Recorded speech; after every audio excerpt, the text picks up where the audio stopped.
what time it is? I don't know if you can see it. It's in the bottom right-hand corner. It's 4:30 a.m. Woohoo! Thank you, Dunkin' Donuts. By the way, first period, I understand that you saw Miss Newman take my cup of coffee yesterday. Oh, yeah, you know who I'm talking about. You know, when I was frantically looking for my Dunkin' Donuts coffee and I couldn't find it, and you all knew, just smiling inside. Oh, there's going to be some punishment. Oh, yeah. And it's not going to be pretty. Oh, you guys are going to get the hard version of the test. Anyway, I got up early because I figured somebody might want to get up early and start their homework.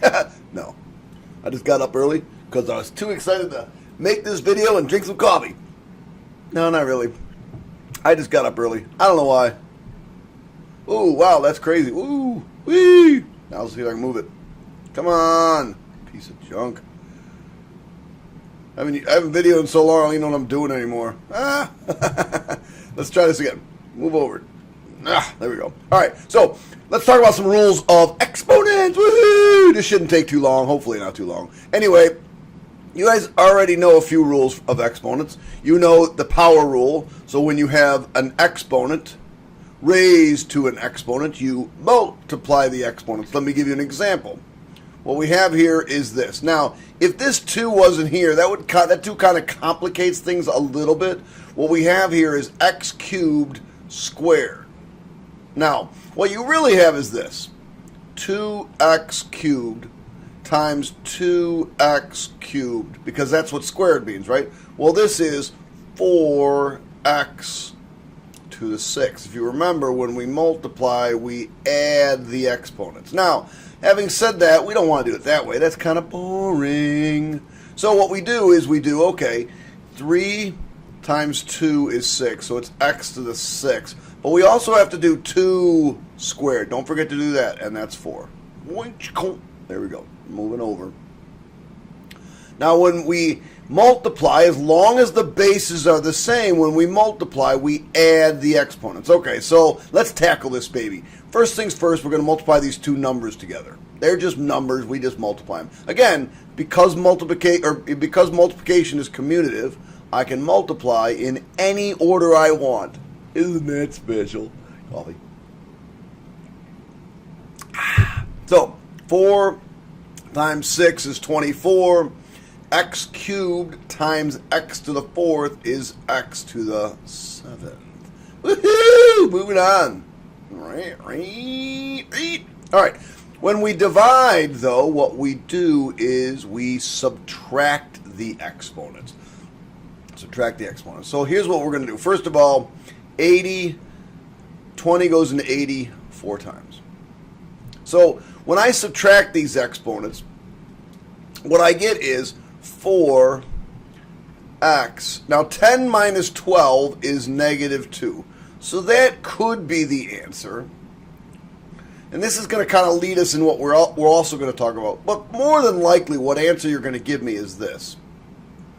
4 in the numerator. And since the denominator has 2 more than the numerator, we'll get rid of 10 of those. And we'll get rid of 10 of those, and it leaves me 2 over x squared. So these 2 things are equivalent. And that's going to kind of lead us into what I want to talk about today. So all of that stuff was what you did in 9th grade. Let's talk about what you're going to do in 11th grade. And that is this. We got a new rule. New rule. Anytime you have a negative exponent, what that does is it takes the reciprocal of this. So that's really a over 1 all raised to the negative m. So when I know that looks like a 9. I am terrible with a's. I don't even know why I use them as variables. Miss Newman, stop using a's as variables. I cannot make them look like, ooh, that's pretty good. So anytime we have a negative x, what it's going to really be is 1 over a to the positive m. Well, 1 to the positive m is just 1. So this really becomes just 1 over a to the m. In other words, if I give you a negative exponent, let me give you an example. A to the negative 3. Not any room there. That will end up really being 1 over a to the positive 3. Right? Because we can go back up here and I can show you exactly. Oh, this is fun. I can show you exactly here. You know, I did the subtraction here, but really what that is this. And then we're going to practice with that. So, the basics. If you have anything raised to the negative exponent, really what I want you to think about is, this. This is really over 1.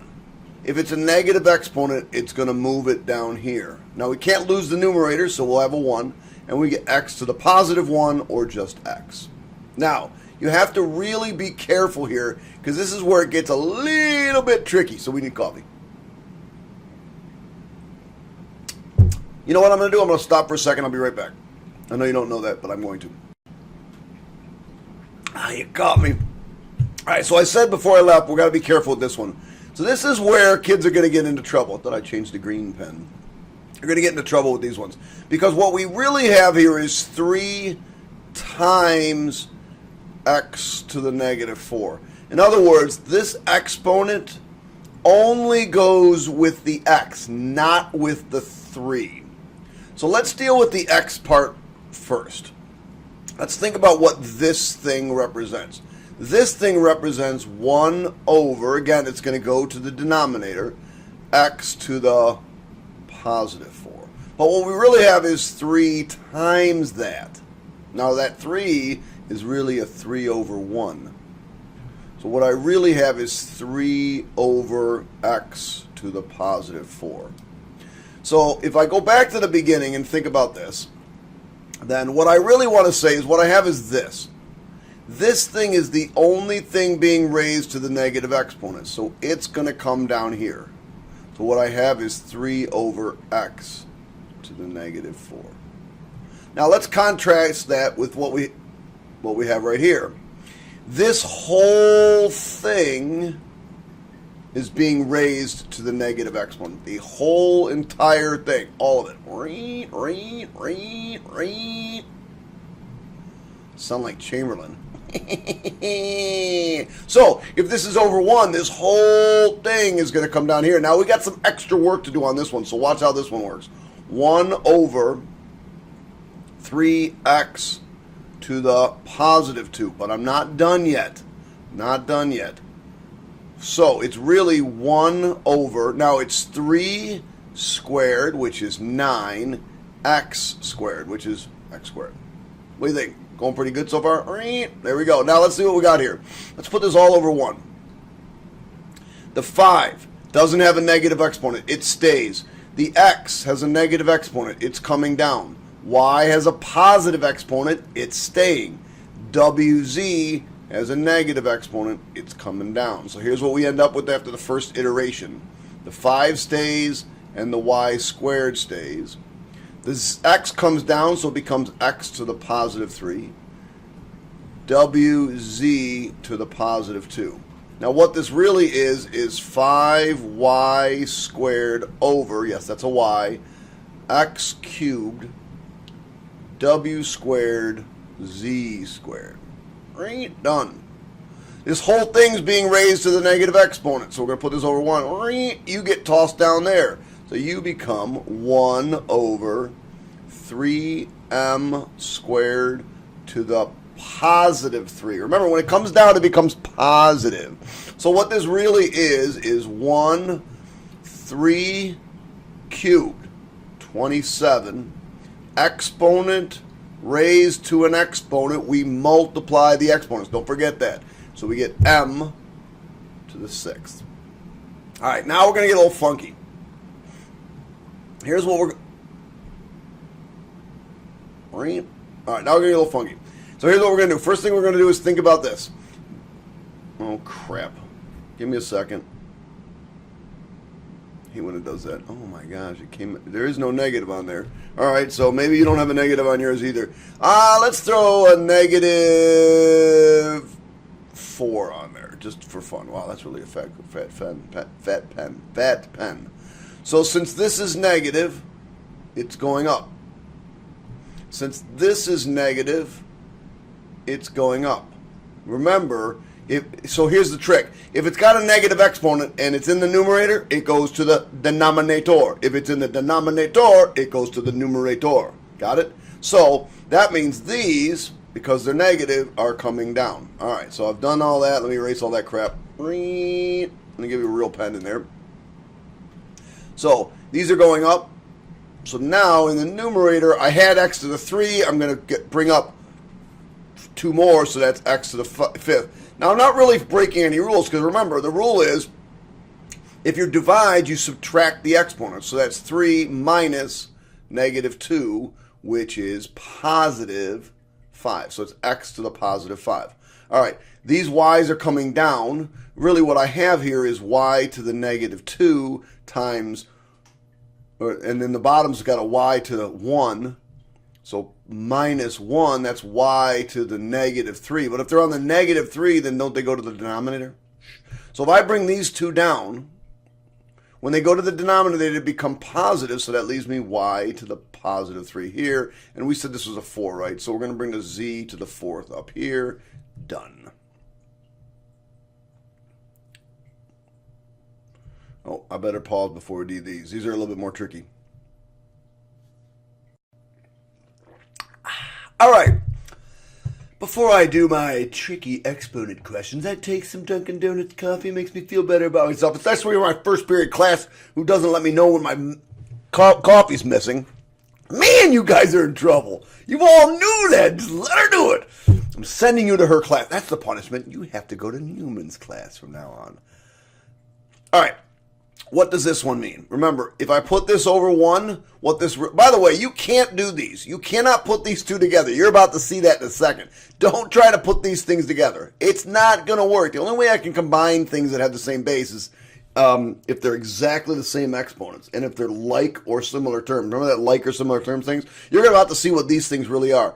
Remember, this is over 1, so this really becomes 1 over x plus, this is over 1 too, so, oops. This is over 1 as well, so we're going to bring that down as well. So this is 1 over x squared. Oh, wait a second now. I can't do anything with that. Wait, common denominator. My common denominator would be x squared. So 1 over x squared. Wait, excuse me, x over x squared plus 1 over x squared, right? If I multiply this by x, I got to multiply this by x. That gives me x over x squared. And 1 over x squared, because I don't have to change this one. So now if I add, now that I have the same bases, I can add these up. I get x plus 1 over x squared. So that thing turned out to be that. Holy crap. All right, let's try this one. Over 1, so this one goes down. So what we have here is x over 1 plus 1 over x. No, they don't get rid of each other. You got to think, what is my common denominator? My common denominator is x. So I'm going to multiply this one by x, so I got to multiply this one by x. X squared. Ooh, why did I put a plus? Should be a minus. X squared over x minus 1 over x. So this becomes x squared minus 1 over x. Put that in parentheses so you don't do anything stupid. I should have done that with this one too. All right. Ooh, wait. These are negative. So these are coming up here. So that means this is just x squared over 1. These are negative, so they're going down here. So that becomes plus 1 over x squared. But got to work on them. So the common denominator is x squared. So I'm going to multiply this by x squared. I got to multiply this one by x squared. So this gives me x to the 4th over x squared plus 1 over x squared. So now that they are the same, oops, sorry, I can add them up, and I get x to the 4th plus 1, but since it's a binomial, I put in parentheses all over x squared. Holy crap. All right, let's keep going. So let's see. Let me put this over 1. This whole thing is coming down. These are coming down. Now with these x's, it's a little bit different. This x and this x is going to get rid of one of those. So that'll be that. So what I have here is, notice there's nothing left. So when these go down, there's nothing left in the numerator. So that's really 1 over x. Now, if I bring those two down, they become positive. There's already 1 down there, so that's now y cubed. Minus 1 over x, y to the positive 1. All right, now I got to look for the common denominator. So my common denominator has an x in it and a y cubed in it. So my common denominator is 1 over x, y cubed. So minus 1 over x, y cubed. So that means I had to multiply this one by y squared. So I got to multiply this one by y squared. So this one I shouldn't have put a 1 there. I should put y squared because that's my new numerator. Again, if you simplified this fraction, you would get this one. All right, now that I have those, x, y cubed. My numerator is 1 minus y squared in parentheses. Almost done, kids. Then you get to practice. So these are negative. They go up. Now notice, remember, if this is over 1. This is the only thing that has the negative exponent, so it goes down. So 3x squared over 1 plus 5 over x. My common denominator is going to be x, so I got to multiply this by x and this by x. So now I've got this over x. So this would give me 3x cubed plus 5 over x, and that's equal to 3x cubed plus 5 in parentheses. All right, last one, and then you get to practice. So this comes down. So that's going to give us x, y squared. The negative 2 stays there. Minus. Now, you got to be careful here. Put this over 1. The only thing being raised to the negative exponent is this crap. So all of that's going to come down here and become positive. So the 4 stays in the numerator, and I end up with x, y squared to the 1. But, I mean, it's really raised to the 1 power. But do I really need that? Nah, I don't think so. So, oh, wow, I have a common denominator. That's great. So it's negative 2. So x, y squared. So it's negative 2 minus 4. Oh, that's negative 6.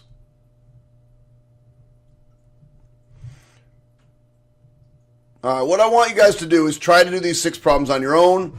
They hopefully won't take you too long. Just think about it. If they're negative, they move down or move up, depending if they're negative. And then when you're done with it, just turn it into me. All right, kids, that's it. Oh, my God. Thank you, Dunkin' Donuts. You made me survive the morning. Goodbye, kids. Goodbye. Goodbye. No, really.